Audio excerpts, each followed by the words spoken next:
Welcome to our channel. Today we how to connect with American Century Investments for retirement planning. Detailed guide. Begin by navigating to the American Century Investments website. Locate the planning section on the home page. Click on the retirement planning option.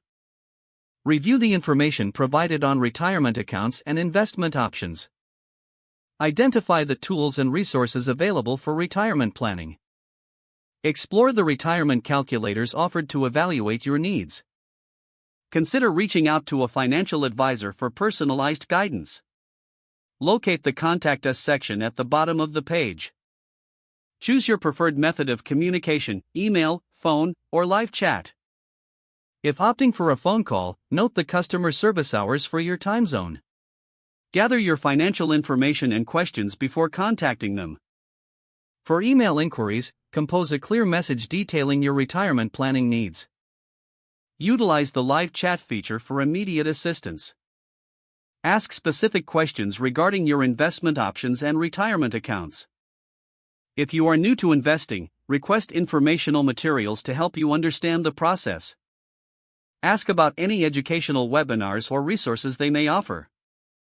Take notes during your conversation for reference. After your initial contact, consider scheduling a follow-up meeting to solidify your plan. Review any materials or advice provided during your consultation. Ensure you understand the fees associated with different investment options.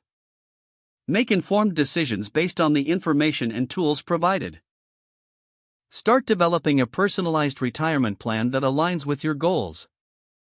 Regularly review and adjust your plan as needed based on life changes or market conditions.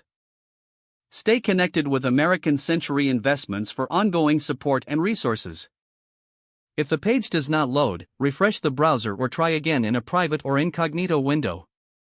Make sure you are using the correct email address, then retype it carefully to avoid small typos. If your password is not accepted, use the reset option and create a new strong password you can remember. Check your spam folder for verification or security emails, then complete any requested confirmation steps. Don't forget to like this video and subscribe to our channel for more step-by-step tech guides.